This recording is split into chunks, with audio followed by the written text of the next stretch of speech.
আসসালামু আলাইকুম, hello everyone, welcome back to Sadia's kitchen.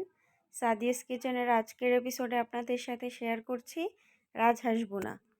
আর হাঁসের মাংস অনেকেই খেতে চায় না, হাঁসের মাংস থেকে নাকি একটা ব্যাড স্মেল আসে, আর অনেকে রান্না করতেও ভয় পায় যে কেমন হবে, ঝালমরিচ ঠিক হবে কি না। তো বাই দ্য ওয়ে, আজকের রেসিপিটা হচ্ছে আমার আম্মুর দেওয়া রেসিপিতে আপনাদের সাথে শেয়ার করছি। আশা করি সম্পূর্ণ রেসিপিটি ফলো করলে আপনার হাঁসের মাংস রান্নাটাও পারফেক্ট হবে। তো আর কথা না বলে রেসিপি শুরু করি। প্রথমেই আমি নিয়েছি এখানে 1 কেজি পরিমাণ হাঁসের মাংস। এটা আমি খুব ভালোভাবে পরিষ্কার করে নিয়েছি, আর আমি চেষ্টা করেছি এরকম স্কিন সহ মাংসটা কাটতে। এখন এটাকে একটি সাইডে রেখে দিয়ে আমি চুলায় একটি প্যান বসিয়ে দিয়েছি। এখন প্যানটি গরম হয়ে আসলে এতে দিয়ে দেব 1 কাপ সয়াবিন তেল। তার সাথে দিয়ে দিচ্ছি কিছু আস্ত মশলা। এখানে আছে 2 টুকরো দারুচিনি, 2টো তেজপাতা, 4-5টা এলাচ, 4-5টা লবঙ্গ, আর দিয়েছি 3 থেকে 4টা গোলমরিচ। এখন এই মশলাগুলো তেলের সাথে কিছুক্ষণ ভেজে নেব। যখন এর থেকে খুব সুন্দর একটা অ্যারোমা বের হয়ে আসবে, তখন এর মধ্যে দিয়ে দিতে হবে 1 কাপ পরিমাণ পেঁয়াজ কুচি। এখন এই পেঁয়াজটাকেও আমি নেড়ে চেড়ে তেলের সাথে কিছুক্ষণ ভেজে নেব।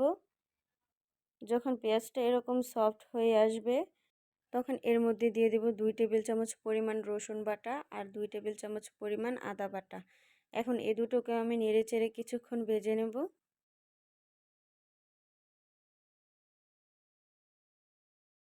আর এখন দিয়ে দিচ্ছি 1 চামচ পরিমাণ জিরা বাটা। তো আদা রসুন জিরাটাকে আমি খুব ভালোভাবে ভেজে নেব। যখন এগুলো ভাজতে ভাজতে এর থেকে আদা রসুন আর জিরার কাঁচা গন্ধটা চলে যাবে, তখন এর মধ্যে দিয়ে দেব অন্যান্য গুঁড়ো মশলাগুলো।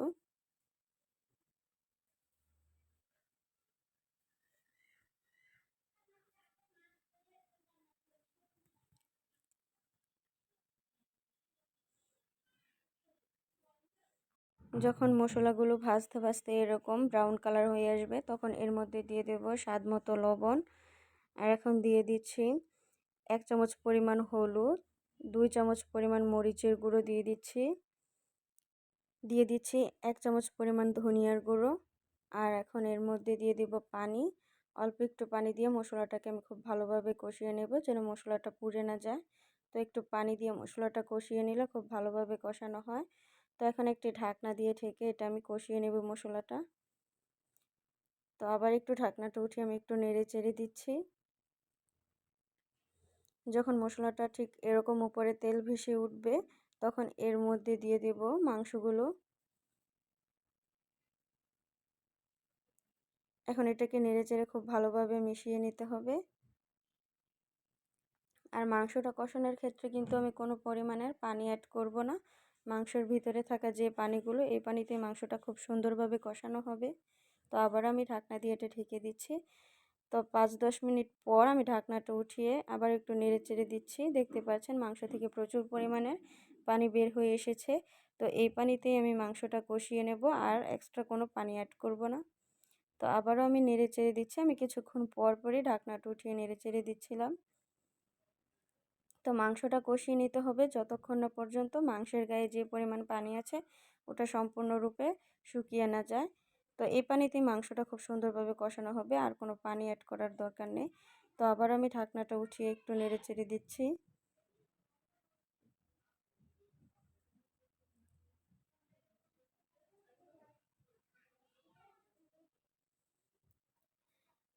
আর এখন দেখতে পাচ্ছেন মাংসের গায়ে একটুও পানি নেই, বাস মাংসটা খুব সুন্দরভাবে কষানো হয়ে এসেছে। আর এখন এর মধ্যে আমি ফুটন্ত গরম পানি দিয়ে মাংসটা রান্না করে নেব।